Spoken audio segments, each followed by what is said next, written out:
Now I want to bring in Mick Mulvaney. He's the former White House Chief of Staff, a man who knows his way around the White House.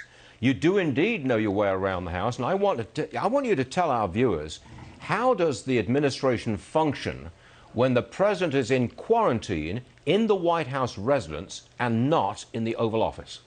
Yeah, pretty well. Keep in mind the residence and the physical location. The West Wing is very close to the residence. It's about a 30 or 40-yard walk.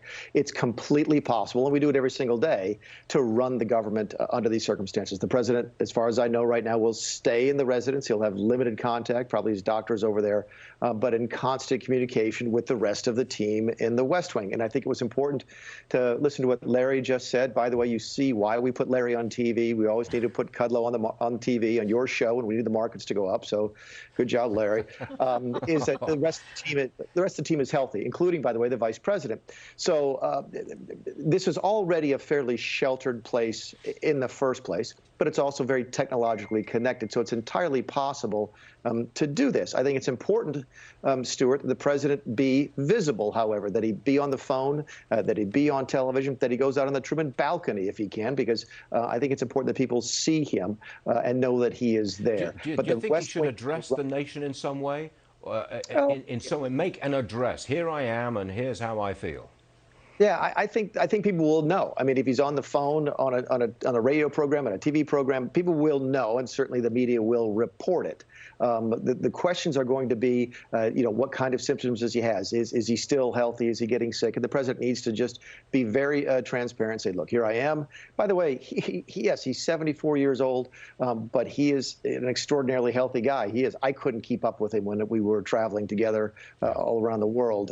So I'm not too concerned about the health. I'm just concerned about the perception, and I think it's important that he be out front and people know that he's still there, he's still president, because things can run well like this. Now, you're joining us from London, and I want to know what the reaction over there is to the situation over here. And I ask because Prime Minister Boris Johnson, he had the virus, he had to go to the hospital, and when he was in the ICU, he had to transfer power to his deputy. So what's the reaction in London?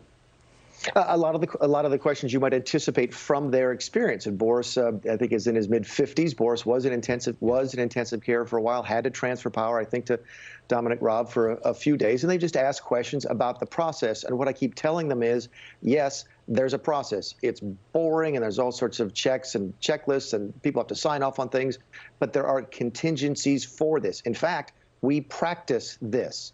This does not come as a surprise. We handle contingencies from everything from nuclear war to pandemic. We practice these things. So there are procedures in place to make sure the government functions properly.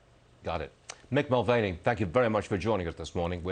We appreciate your expertise in this area, Mick. Thank you very much, sir. Thanks.